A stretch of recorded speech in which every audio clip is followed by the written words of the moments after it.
Bonjour et bienvenue dans ce module 1 de présentation du dispositif de conformité proposé par BGFI Bank, focalisé sur la sécurité financière. Nous sommes ravis de vous présenter aujourd'hui notre formation, en mode e-learning. Elle s'adresse à l'ensemble des collaborateurs qui sont peu exposés au risque de blanchiment de capitaux, de financement du terrorisme et de contravention aux sanctions économiques.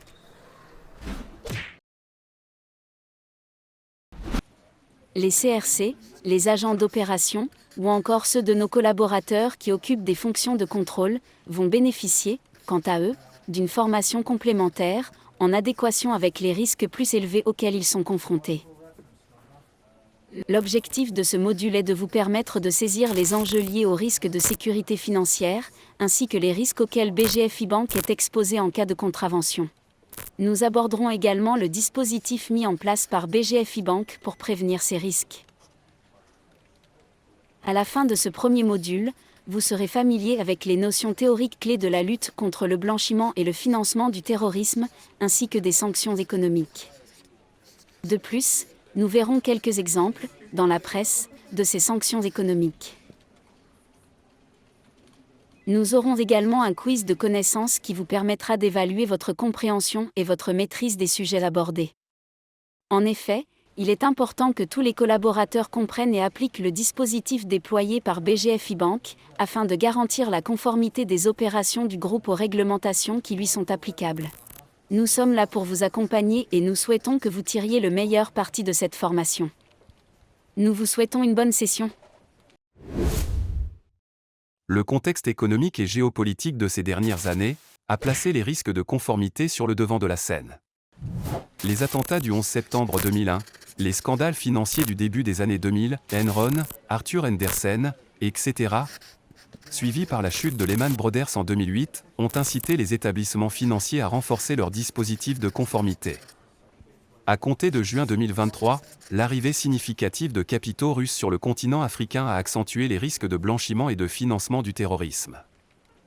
Après les attentats du 11 septembre 2001 et récemment, l'augmentation des risques terroristes en Afrique, Sahel et Maghreb, a conduit les États à imposer des lois strictes sur la prévention du financement du terrorisme, en demandant aux établissements financiers de s'y conformer.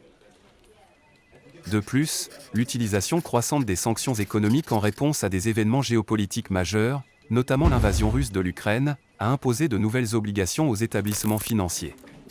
Qu'est-ce qu'un risque de sécurité financière ? Il apparaît en cas de violation d'une des réglementations suivantes, la réglementation en matière de lutte anti-blanchiment de capitaux et financement du terrorisme, la réglementation en matière de sanctions économiques et mesures de contrôle à l'export, la réglementation anticorruption, qui ne sera pas évoquée dans cette présentation, mais fera l'objet d'un module de formation spécifique. La non-conformité peut avoir des répercussions importantes pour un établissement qui n'aurait pas suffisamment prévenu la possibilité de réaliser des opérations non conformes. Ces conséquences sont juridiques, opérationnelles, financières et réputationnelles. Voici quelques détails sur ces impacts. Au niveau juridique, les sanctions peuvent consister en des amendes, voire des peines de prison pour les personnes impliquées. Le non-respect des règles de sécurité financière peut avoir un impact sur le plan opérationnel, résultant en des retraits massifs de fonds ou la perte de clients. La chute du titre en bourse pour les sociétés cotées, des impacts sur l'image de la société et sur sa réputation. Enfin, des répercussions financières, comme le désinvestissement des bailleurs internationaux. Il est donc primordial pour les groupes bancaires de mettre en place des mesures solides de conformité et de gestion des risques pour éviter de tels impacts négatifs.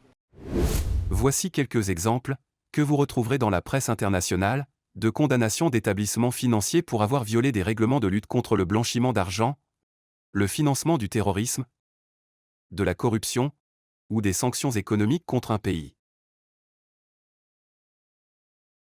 En 2012, HSBC a été condamné à payer une amende de 300 millions d'euros pour clore les poursuites des autorités américaines, à la suite d'accusations de violation des lois sur le blanchiment d'argent, notamment en permettant à des organisations criminelles et à des pays soumis à des sanctions économiques, tels que l'Iran et le Soudan, de contourner les contrôles. En 2014, BNP Paribas a été condamné à payer une amende de 9 milliards de dollars aux États-Unis pour avoir violé les sanctions économiques américaines. En effet, des transactions avec des pays sous embargo, tels que le Soudan, l'Iran et Cuba, avaient été mises à jour. En 2020, dans le scandale Danske Bank, la Deutsche Bank a notamment été condamnée à payer une amende de 13,5 millions d'euros par le régulateur financier de l'État de New York pour des défaillances en matière de lutte contre le blanchiment d'argent, notamment en relation avec les transactions de Jeffrey Epstein, le financier américain accusé d'exploitation sexuelle. Il est maintenant temps de vous reporter dans la partie « Test d'évaluation des connaissances du module 1 » que vous retrouverez un peu plus bas dans la page, pour y répondre à un petit quiz de connaissances, avant de poursuivre ce module de formation. Nous vous souhaitons une bonne continuation. Et vous donnons rendez-vous au prochain module.